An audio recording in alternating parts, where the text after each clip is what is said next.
Hey, what's up, everybody? Welcome to the When in Seoul Podcast. It's Danny and Bobby. We're here recording at Bobby's wonderful studios. What's up, Bobby? What's up? What are we talking about this week? This week, we want to talk about like short-term stays. Like if you're visiting Korea, you know, you're not going to live here, but you're going to stay here for, you know, either a few days or a few weeks. Yeah. I mean, since we're both poor, we know more of the low budget ways to stay here for cheap. Yeah, there's more options here, I feel like, in terms of categories than what we were used to back home. Right. Back home, basically, there's the motel, the hotel, the motel. Yeah. And the holiday. No, but yeah, so here, first of all, if you have money here, if you come here and you are okay to spend some money, then there's always great options for you. Yeah. Obviously. So if you do have money, you're listening to this, just our advice to you is to just throw some money at someone and they'll do it for you. Yeah, absolutely. I've been to some nice hotels here. Yeah. You know, and I was like, ooh, dang, this is bigger than my place. You know what I mean? But I would say, you know, I have we have a lot of visitors in Seoul, and we've had friends stay at like super nice hotels, and even when they do stay at the really nicer hotels, it tends to be a little bit cheaper. Yeah, I think here than it is in other metropolitan cities. Yeah, I would say I'll be like, oh, this is, you know, in my mind I'd be like, oh, this is like $500 a night. Right, but then they would spend like maybe like half that, or maybe even less. You know, depending on the $500 a night. Where are you staying? I mean, you know, I used to be a in ballin'. finance. Yeah, I used to be a ballin' ass person. Now I'm not ballin'. I'm squaring. That's terrible. These days, though, like I have some family coming in this next month, and then another friend that's bringing her family and kids, and so I was doing some research for them, and I looked on like Airbnb, which is becoming like a bigger thing in Korea. Yeah, it's kind of widespreading. I remember when it first started, and there were only a few like options there, but now it's just like endless, and I was just like curious to see what it looked like to get like the high end, the more expensive places, and dang, there's a lot of really nice places in Seoul. But it's expensive. Yeah, sure. I mean, you can do the $200-$300 a night, which doesn't sound bad, right? But you're getting basically a luxury home doing that. I've been checking. I'm going to Jeju-do this week actually, and I had to do some of this research. I was looking at everything from pensions to hotels to Airbnbs. And the Airbnb site is really well done. I think also the photos, you have to be careful. You know, just because it's a nice photo, it might be just a nice camera. Yeah. And so you start to get an eye for that. Like the first time I went to a place on Airbnb, I was like, oh, the photos look great. And I showed up and it was just like a really dinky place. Yeah, it's kind of like when you look at pictures of McDonald's fries, they look glorious, but then you're like, these aren't that glorious. Sometimes you get like the soggy bunch. Yeah. I'm like, well, what is this, right? So yeah, basically the you know, if you're rich, go get a hotel, go get a super nice Airbnb. But we're coming from from a little bit of the ghetto standpoint, right? We're poorer standpoint. Sure, let's just put it that way. Yeah. The first option we would like to suggest are motels/love motels. Sure. I mean, back in the States, a motel is just a motel. They were usually just off of the highways, and you're like on a road trip. And you can pull off to the side. There was a neon sign that said vacancy or no vacancy, right? Like that. But in Korea, a motel is a little bit different when people, or MT, I've heard them called, where they abbreviate it. I guess it's not an abbreviation. It's just like smashing of the word. It's like, it's vowels. Who needs vowels, right? No, so, like you said, back home, you stay at a motel, chances are you should probably sleep with your clothes on because the beds are grimy, you know what I mean? Like, it's gross, right? So who was talking about, I think it was like Bill Burr or something. Yeah. He's like, motels are crazy because literally, like, someone can just walk to your door and kick it open, and there you are. It's just like, so you have to be careful. You can't just be, you have to. You can't sleep naked, right? You can't sleep naked. But I've come to Korea like once a year for the last 7 years, and I would do tours outside of Seoul, and like, since it's not like a celebrity comedy tour, like I would have to book my own place. You go to like Busan, Daegu, Name, like all the all these like places, and then so for me, instead of like spending like $100 a night or whatever, I would go find a love motel that I could sleep. And I mean, depending on the area, depending on the place, to me, from my experience, it ranged from about like $30 a night to $70 a night. Oh, that sounds about right. I've stayed at even cheaper places, believe it or not. But I've done a tour as well, right? Where I had to multiple cities in Korea. So MT was our choice of lodging as well, and so it always would be that range. Right. So they have fancier motels, which people, I mean, you might wonder why wouldn't it just be a hotel? Right. But it's a motel. Yeah. So you can pay like $150 a night for a really nice motel. I've stayed at one that was about $100 a night, and it did feel like, I mean, it was clean and really nice and had nice amenities, and it looked really modern. Right.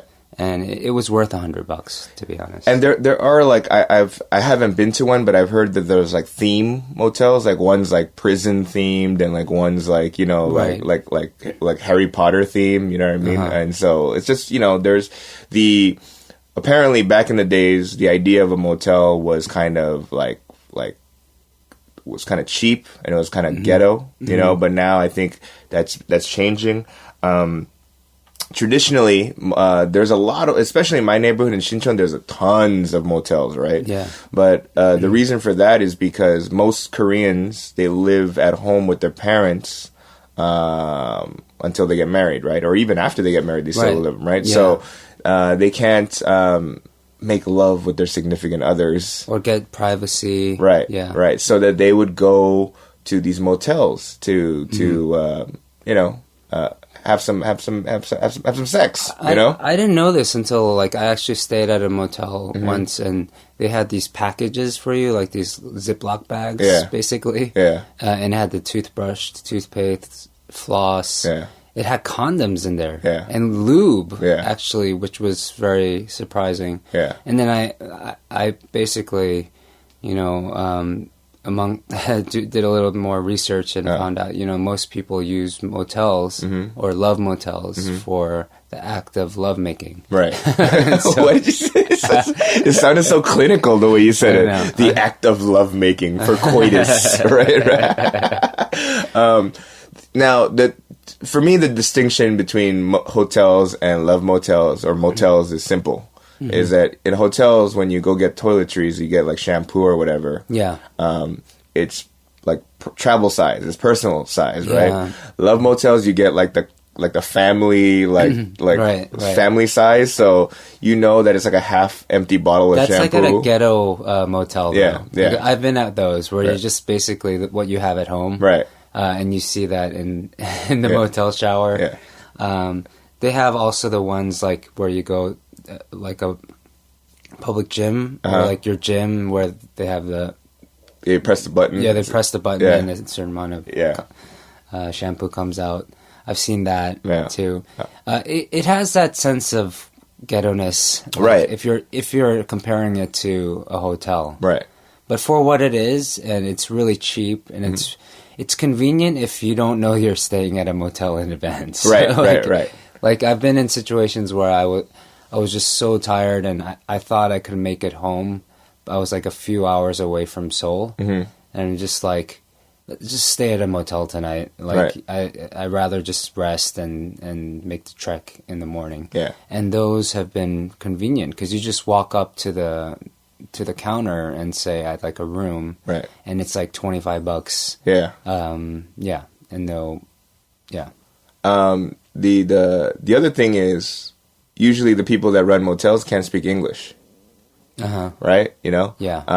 You know, hotels, you know, they have the concierge, or they have like the reception area where even if they can't speak English perfectly, they'll have like a smile, and they'll try their best to be like, oh, well, you know. I mean, at least in Seoul, I think it's a minimum, like it's like a requirement, mandatory, at least for hotel staff that deal with customers, they need to speak in English. Right. So one of the tricks, I think we talked about this before on another episode, but if you're English speaking and you're in Korea, but you speak Korean, and you go to a hotel, just speak in English. Yeah. Actually, they'll treat you much better. Yeah. It's unfortunate that they might, but that's been my personal experience, where I've gone in and I try to speak Korean for some reason, right? And they just like kind of brush you off, or they're not as nice to you, right? But when I speak in English, they think I'm a guest or like a friend of a guest or whatever, and they roll out the red carpet for you. So but the motels, you're gonna have to use a little bit of sign language and body language to get there. Another distinction that I could see is that mostly in hotels you get the card to open your door, right? Yeah. I've been in motels where they give you a physical key, you know? Yeah. And on top of that, the key is stuck to a keychain that's giant. Yeah. That, you know what I mean? So you're like, you can't put this in your pocket, man. It'll just stick out, right? So it's a good thing because you probably won't lose it. Like, it's like if you go to like a bathroom back home, like on a rest stop, you know, and then they have the bathroom like next to the, you know, thing, and then they give you like a key attached to a hubcap or something. Like that's what it's like, you know, and you're like, okay, well, you lose this, you know.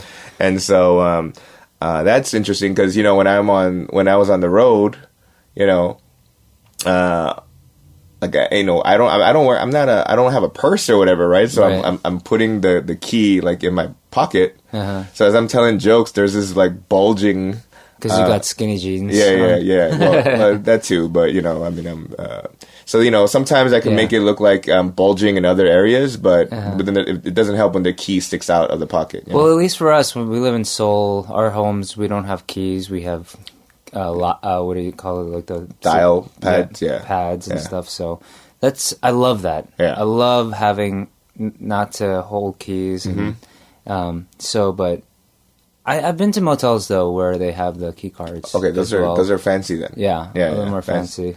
You know, like I've been told, and I have not seen this one yet, or I haven't experienced it, but like there are love motels with swimming pools, as well as like a jacuzzi in your room. Yeah, right. Yeah. You know, I'm against the jacuzzi in the room situation. I would have to agree. I want to hear what your reasoning. Because I would not get in it because I feel like I will be in other people's bacteria from before. Because I don't necessarily trust the housekeeping protocol of certain love motels, right? Yeah. You know, and like I said, if this type of establishment is for couples who are trying to.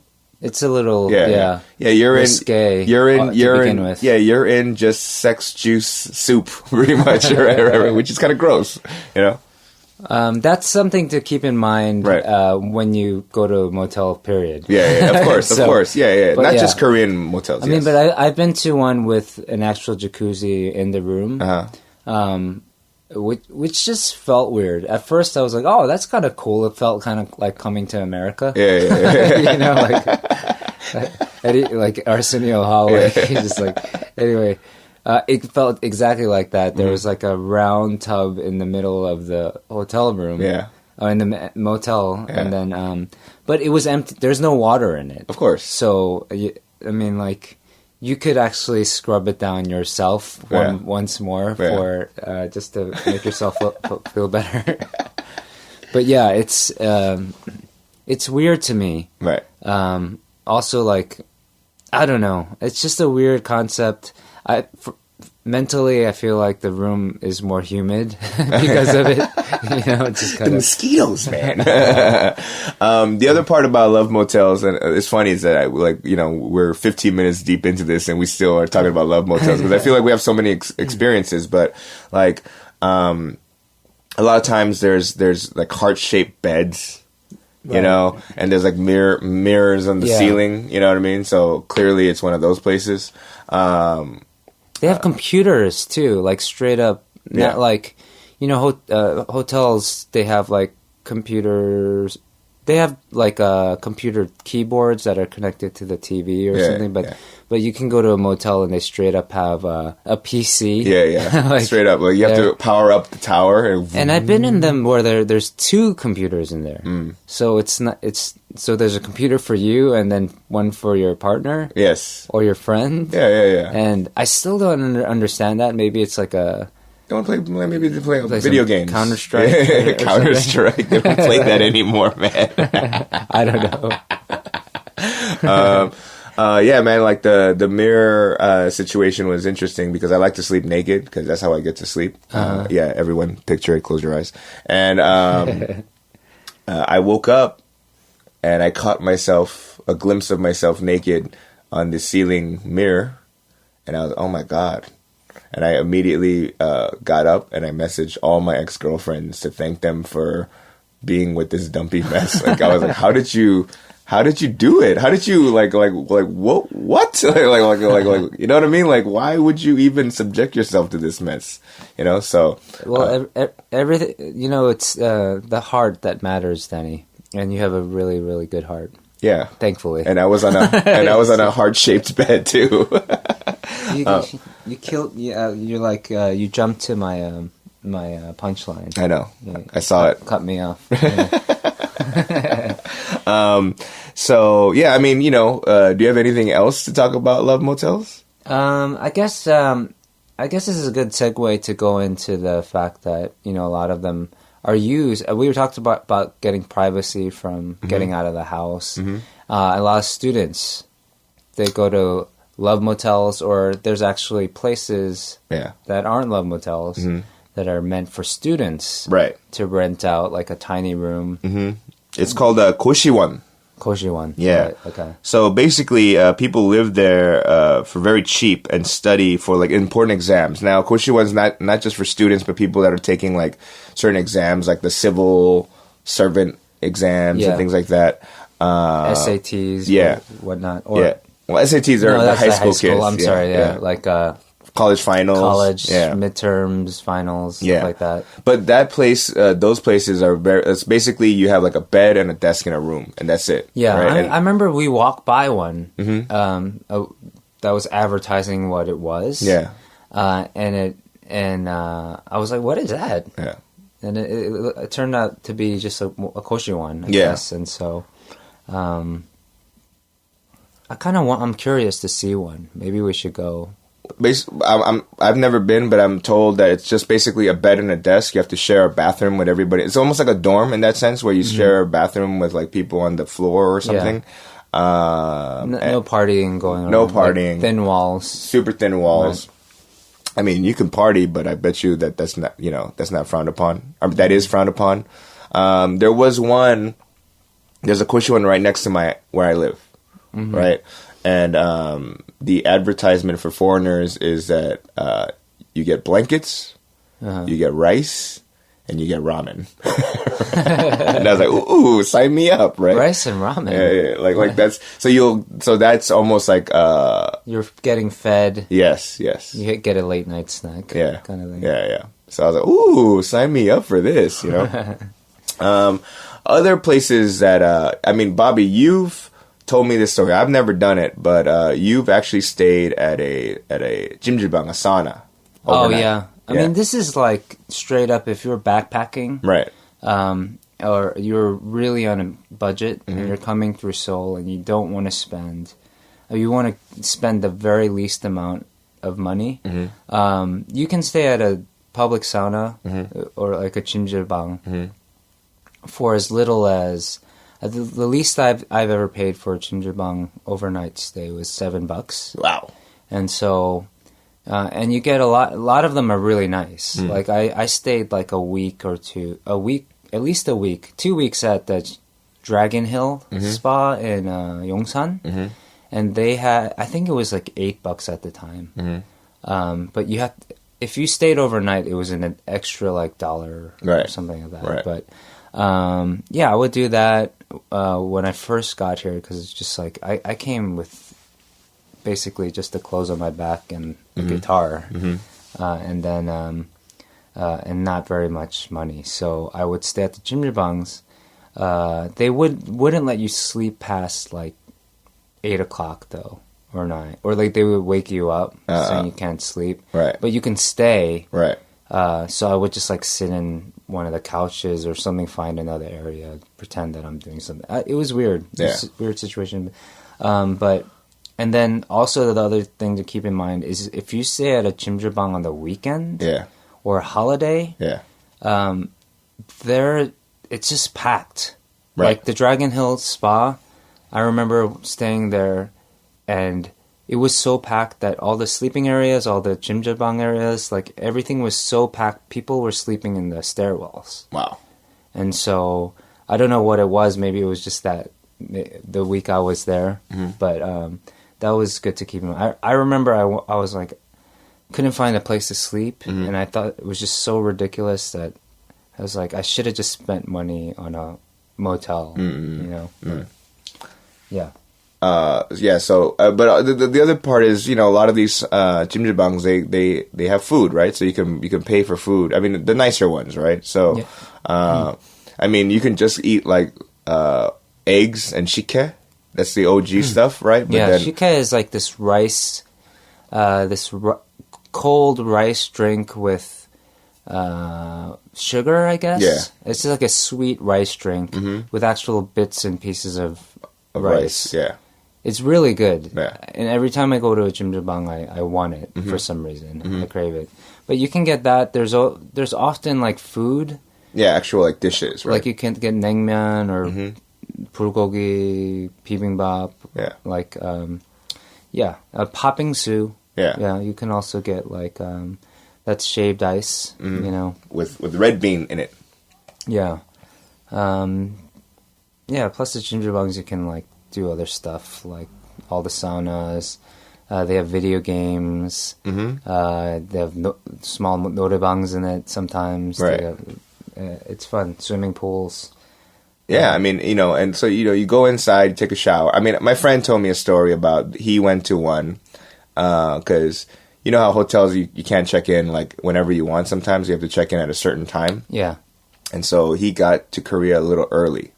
So he had 8 hours to kill. Oh, before checking in. Yeah. So he was like, damn, what do I do? So he went to the nearest Jjimjilbang, and the person at the Jjimjilbang was, hey, be careful of the dark corners. Yeah. Right? And he's like, what does that mean? And so he, you know, he went to the Jjimjilbang, showered, you know, found the sleeping area, and then he was falling asleep, and then he wakes up, and when he looks at a dark corner, he sees some X-rated stuff going on. You know what I mean? And so beware of dark corners. Yeah, beware of dark corners in saunas, right? Now the other part, and this is more like kind of like a even ghettoer version, is called a Yeo-gwan, which is also kind of like, it's a motel really, but you don't even get a bed this time for these Yeo-gwans. You get blankets and you sleep on the floor. You get blankets and pillows. A lot of times you won't get a toothbrush or like, you know, like lube or condoms or whatever. Just a place to sleep. Just a place to sleep, right? It's super cheap, and you know, basically a lot of them it's prevalent like outside of Seoul or maybe like kind of in the older areas of Seoul. I am told that it's an interesting spot because it's a perfect hiding spot for criminals. Okay. You know what I mean? And so no background check. No background check. You just go in, and you can negotiate with the landlord, the owner, and like, hey, I'm going to be here for like 4 days or a week or whatever. So there isn't, I mean, I'm sure there's a set price, but you can negotiate down. Like, you can't really negotiate down hotel prices, right? You know what I mean? There. Not really. Unless you get like a manager's hookup, you know what I mean, or something. But here you can just be like, yo, I'm going to be here for a week. I'll be out everyone's hair. Let me give you $20. Yeah, and they'll be like, all right. You know what I mean? So, Yeo-gwan is that option. Okay. Now, if you want to go a little baller status, and I know you also kind of was looking at Airbnb for your Jeju trip. Yeah. Or pensions. Yeah, I mean, pensions are basically Airbnbs. Right. Kind of. They fall in that category. And I feel like they missed on the opportunity of starting something like Airbnb. Yeah.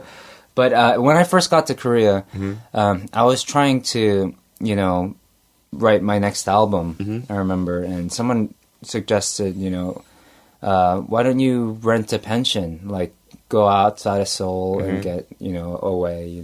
They have these things called pensions. And I didn't know what it was. Yeah. And so I just went with it, and I got one in Seokcho. So I took a bus out to Seokcho, which is on the eastern side of Korea, Seoul, and then so on the coastline. Went there. It was cool. At the bus stop, the owner of the pension picked me up. Oh wow! From the bus stop, and took me to the places right on the beach, view of the water. It's really nice and really cheap. It was only like $40 a night. Oh crap, that's cool. It was really nice, clean, and then I remember the guy was like, "Let me know if you want me to set up the barbecue on the balcony." Right. And he has all the. He was asking me if I want to order some gogi and stuff like that, and I was just like, "What?"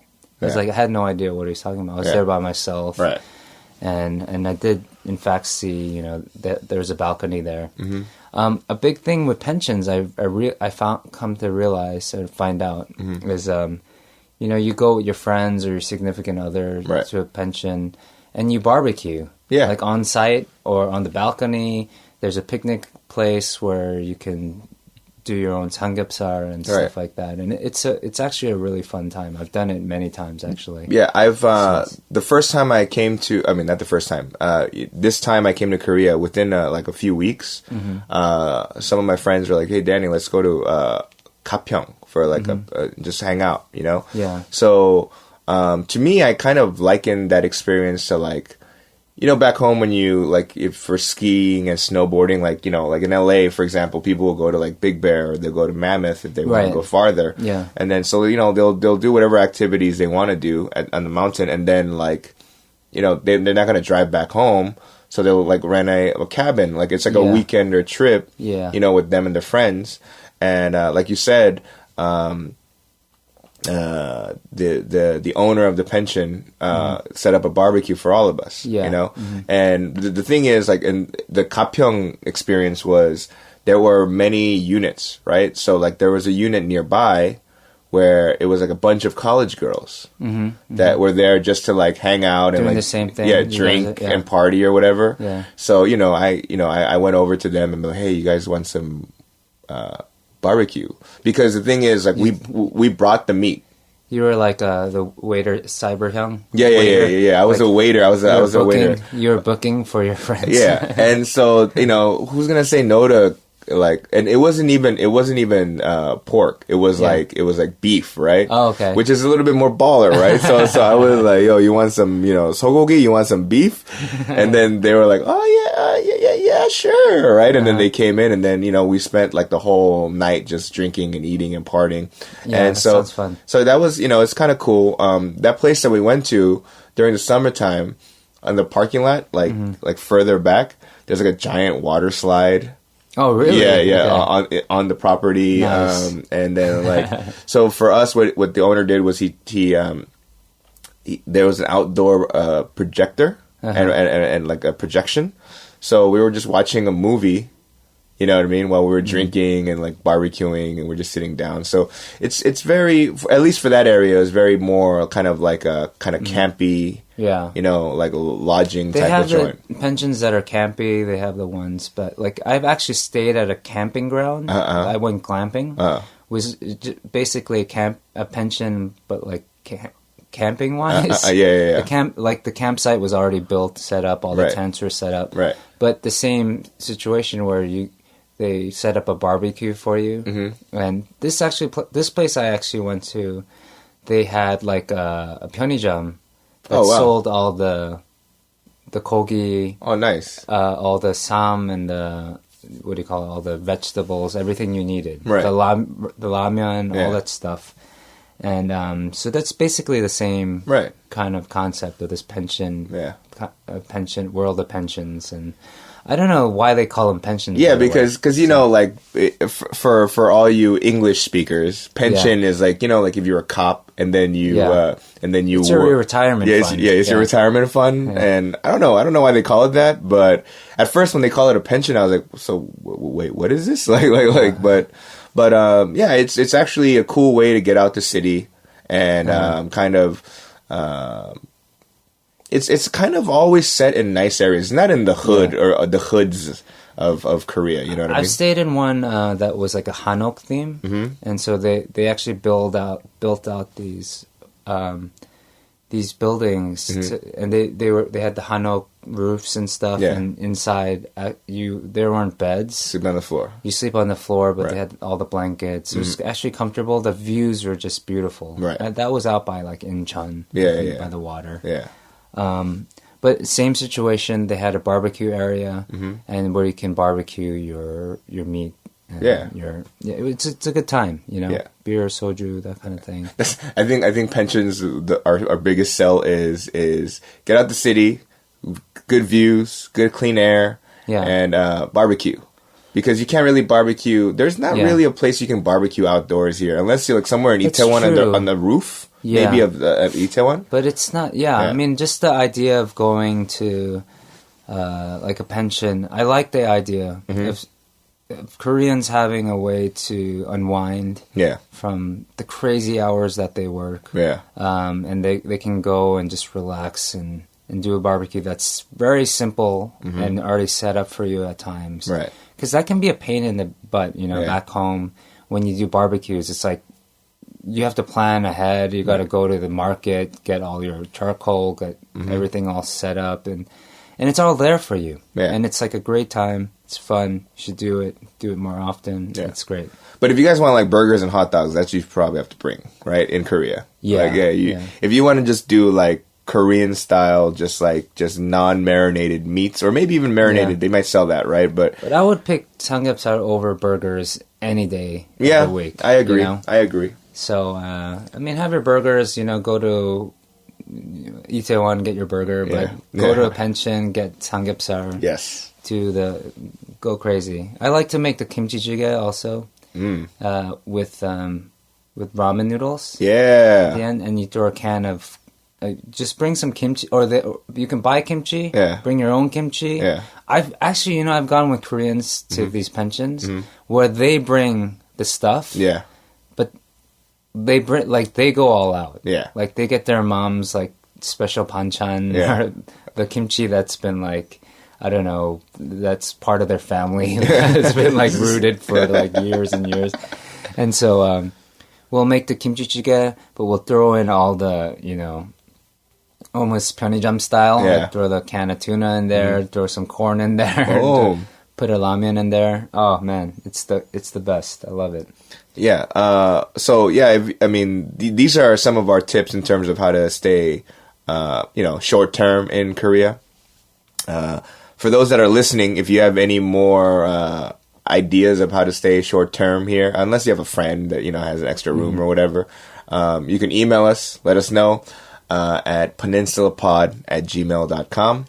And also email us if you want to hear about other topics that we can talk about, and, you know, throw in our experiences and our flavor of what we experienced here so far. So yeah, email us at peninsulapod@gmail.com. Okay, we'll see you next time. Bye, guys. Today